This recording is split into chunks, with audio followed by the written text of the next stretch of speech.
Well, I'm really excited for this episode of the Church Planting Podcast because I have my dear friend and a colleague and a Stadia board member, Ray Chang. Welcome to the Church Planting Podcast. Well, Greg, it's great to be here. It's always encouraging to be a part of what Stadia is doing, and especially as a former church planter, I am so excited to just share whatever wisdom or insights I can give to encourage those who are on the field planting churches.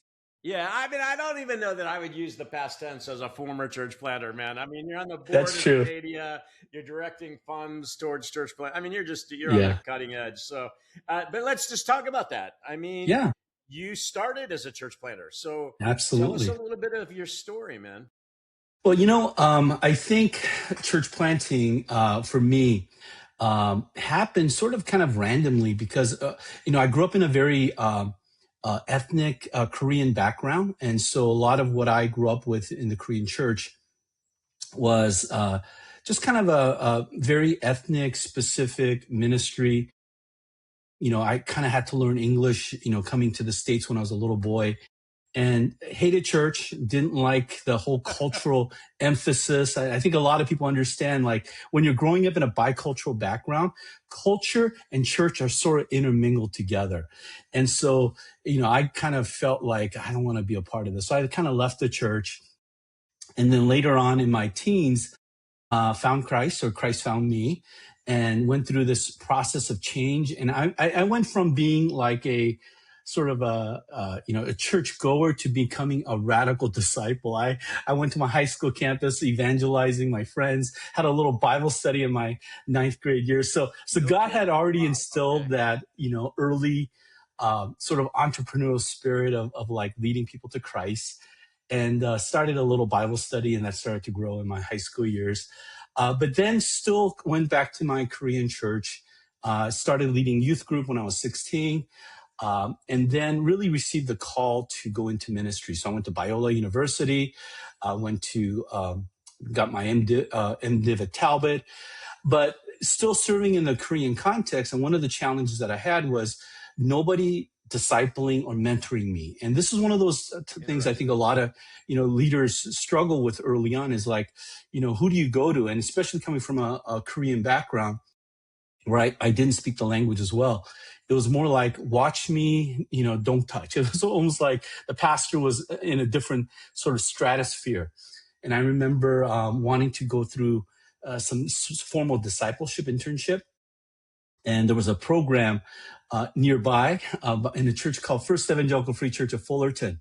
And a guy named Chuck Swindoll was a senior pastor. Oh my And goodness. and I applied as an intern resident. And I had no idea what that was. And I remember getting selected. And it was the most life-changing moment of my life, because it Chuck was somebody Swindoll. somebody that I had admired, listened to on the radio, Yeah. read his books. It radically changed my understanding of what ministry was and what discipleship was. And that's where I got my kind of my start. And then went to DC and was served as a English speaking pastor of a large Korean church. And that kind of got my sort of my blood boiling regarding, like, I want to start something new.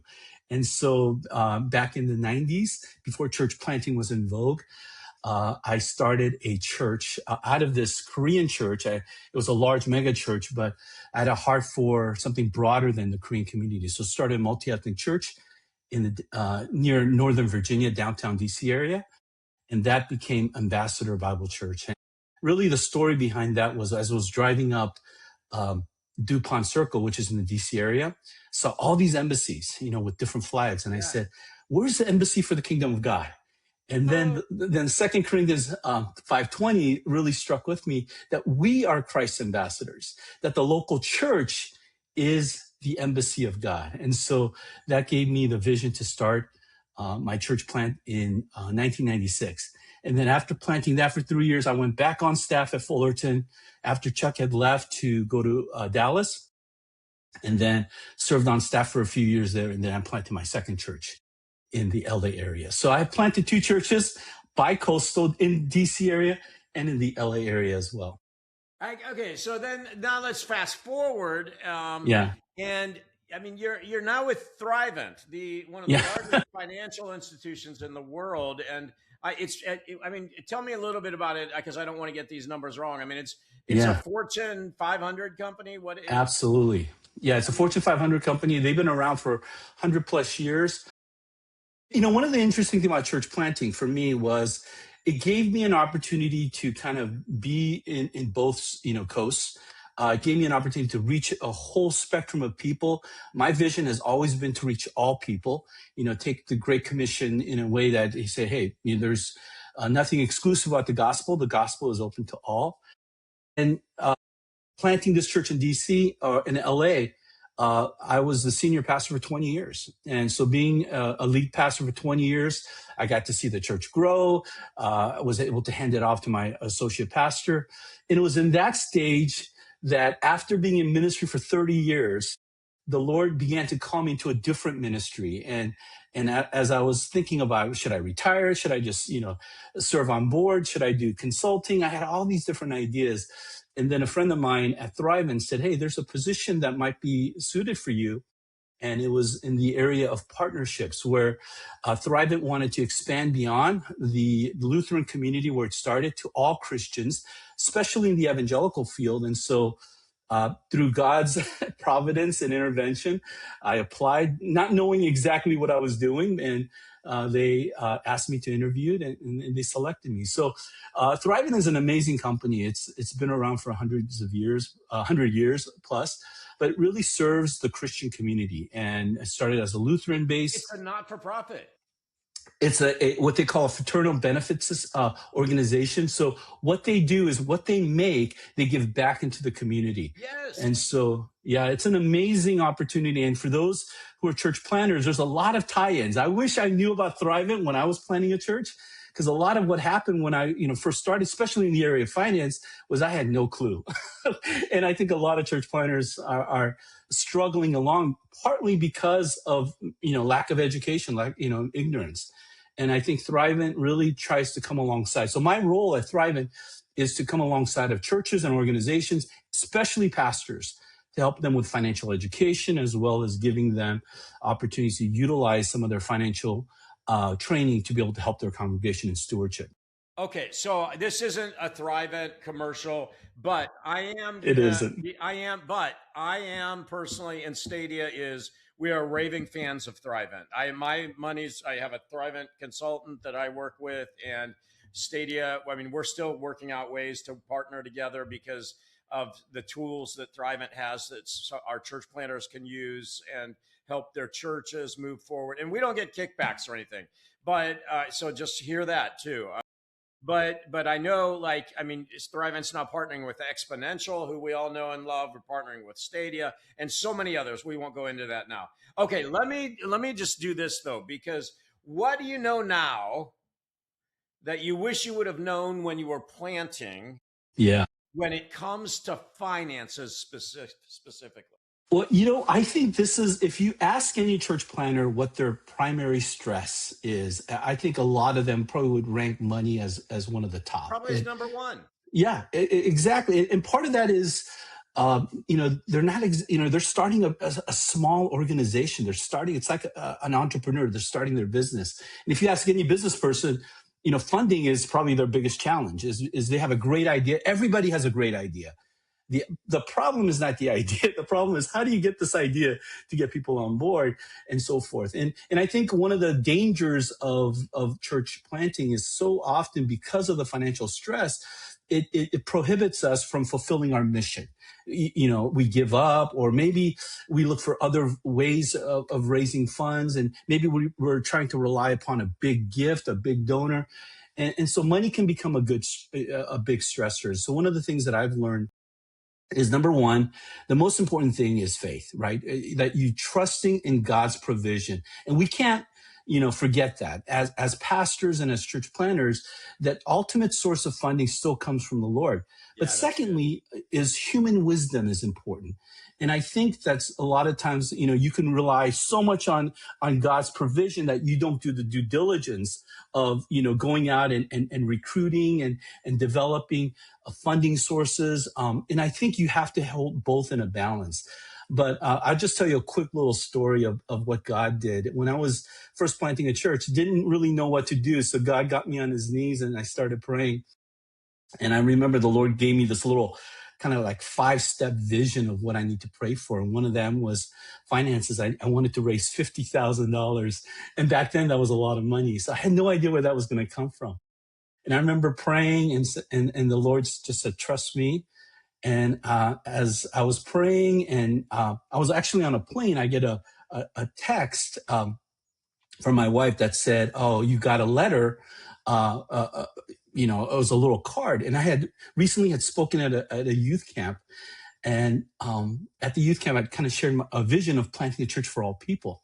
And I remember this little girl from Rome, Georgia. Her name, I think, was Christina. I don't remember meeting her that much, but I had shared that vision. And she wrote me this little card.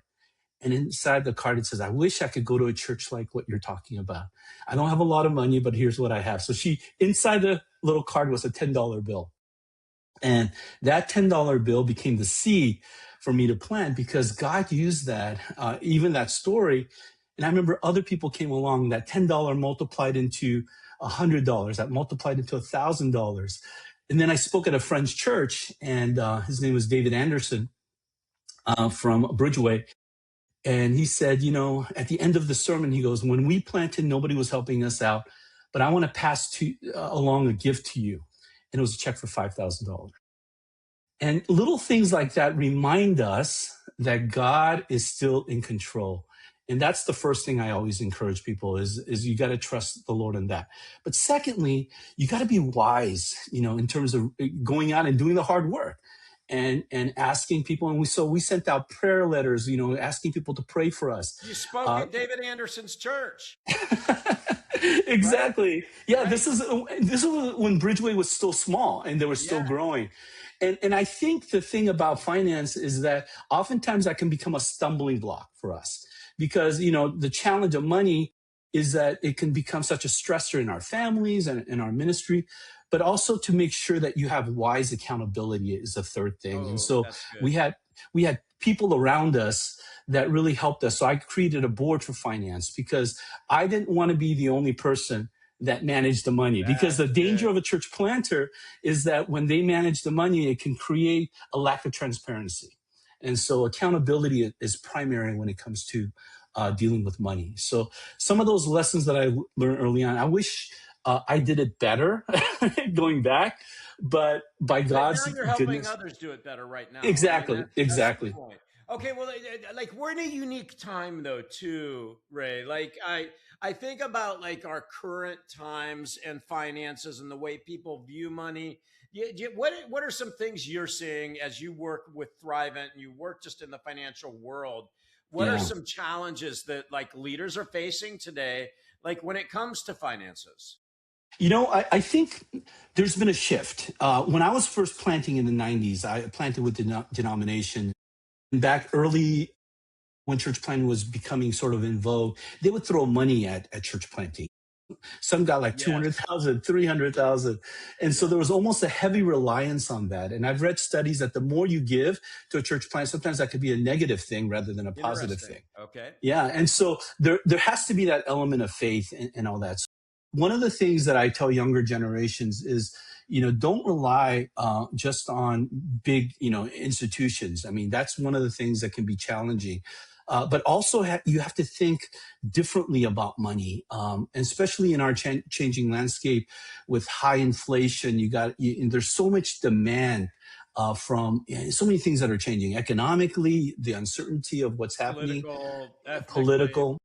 Absolutely. And so I think, giving just really thoughtful, developing what I call partners, whether they be institutional or whether they be individual, but developing a wide range of that rather than just relying upon one source.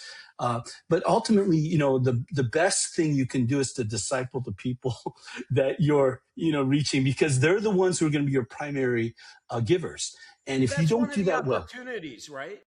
Absolutely. Absolutely. Because, so often, if you just get sources from the outside and really not establish a healthy discipleship culture where giving has to be a part of their stewardship. It's their dedication and their way of committing themselves to the local body. That's something that I wish I learned better early on, because we don't know really how to train our people. Oftentimes we struggle in terms of, like, we don't want to talk about money. I know very few pastors who love talking about money all the time. Now, most pastors shy away from the topic because they're afraid of the perception that money is, gonna, be a negative, especially in reaching on church people. But at the same time, we have to do it with wisdom. We have to understand why money is such an important part. And as you know, Greg, I mean, money is one of the topics that Jesus talked about more than any other subject. Ray, it's interesting because I think I probably in my early days of planting, I would have been one of those planters that would have hated to talk about money because I was dealing Yeah. so much unchurched people. But as I did get older, and I think part of it shifted in my own mindset, Ray, if you want to speak to this, was moving away from, when I'm talking about money, my job wasn't to talk about money from a biblical perspective to get their money. My Right. my job was to help them become better disciples of Christ. Now, a Exactly. byproduct of a disciple of Christ is to be generous towards the church. But if you go into it with the idea that I'm preaching about money because I've got to pay my bills, that's a horrible motivator. Who wants to do that? But if I can help Absolutely. you become a better follower of Jesus and have the best financial life imaginable, Ray, Hmm. now do I want to talk about that? Yeah, Absolutely, right? exactly. And there's a blessing, right? And part of God's grace that bestows upon us when we give to others. And I think the blessing of generosity and giving is so integral to our discipleship. I've heard the quote about Martin Luther, who says, you need a conversion of the heart, you need a conversion of the mind, but you also need a conversion of the wallet.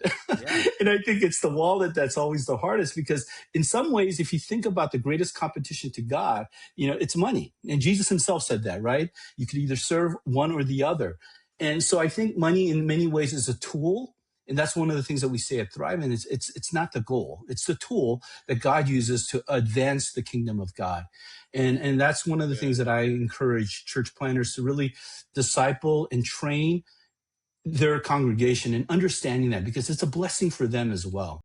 Okay, let's talk about some of those tools. Because one of the things I've so appreciated about Thrivent and what you're making available to our church planters and to all of us, actually, if we want to engage with it, like this stuff's free from Yeah, Thrivent. absolutely. Like, talk about some of the tools that would help in the discipleship process of you personally, but also of the people you're leading as a church. Yeah, one of the things that Thriving, because of this sort of history, as well as the resources that we have, uh, if you're a Thriving member, I mean, there are grants that we give up to $500 per year that you can use as sort of a Visa card, that is a community outreach that you could do anything you want, and you could pull some of that You just give resources it together. away into your community. Exactly. Yeah, and we give T-shirts so they can go out and serve your community. Because one of the greatest things about money is that it's a tool to serve others, and especially when it comes to evangelism.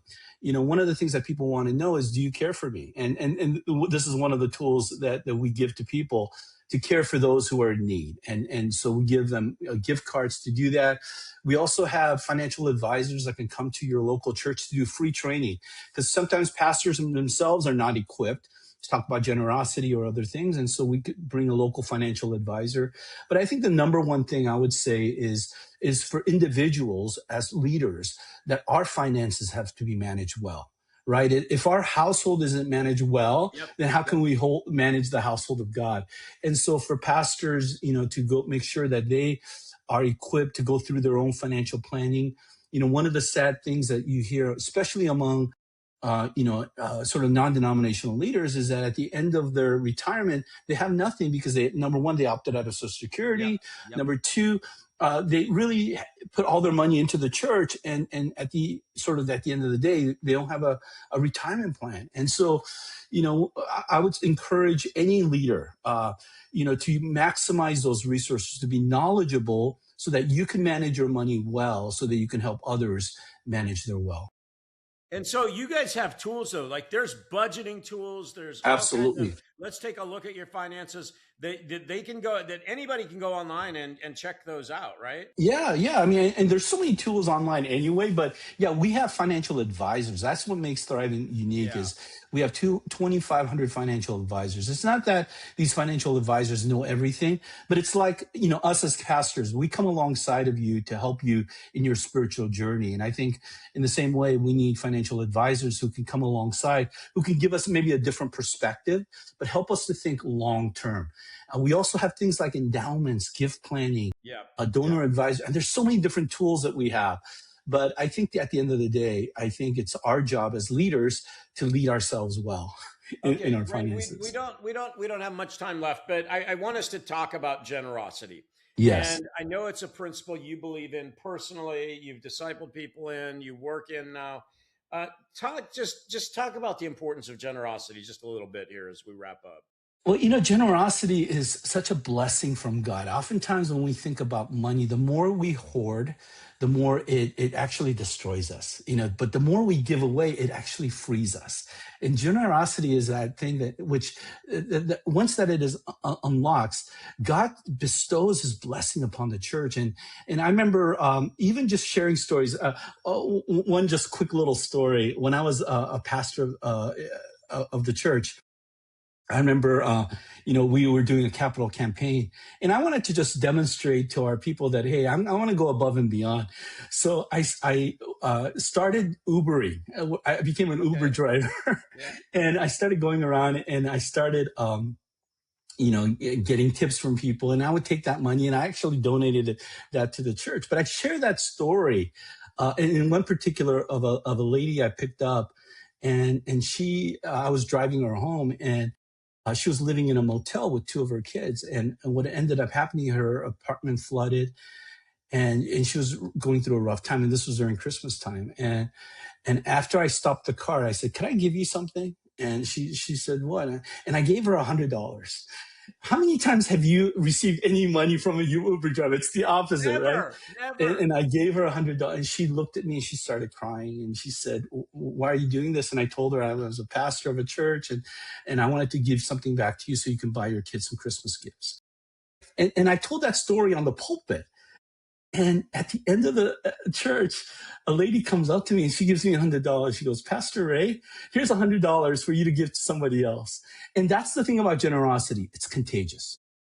Once we give, it starts to be contagious to our members as well as to our community. And so that's one of the things that I always encourage people. Ray, so I mean, I could just drop the mic right now. You could, and we could finish up. But here's the thing I want our church planters and church leaders to hear. When I heard you say to that lady, "You know what? I'm a pastor. I love Jesus, and I just wanted to give you some money to help your kids." And like I'm going, here's the first thought that went through my mind. Man, I want to go to that guy's church. And then I thought, and I want to hear what this Jesus person is, because I don't understand this kind of generosity. And that's the point, right? That's what the Absolutely. church is about. It's not about you handing her a tract in the back seat, right? That says, "Here's the 7 deadly sins." That it's about you living out Jesus. Hey, That's everyone, right. that's Ray Chang. Ray, gosh, thanks for being my friend. Thanks for what you do for Thrivent. Thanks you for serving on the board of Stadia. And I just think the best days of our partnership are ahead of us, brother. Thank you so much, Greg. Thank you. God bless.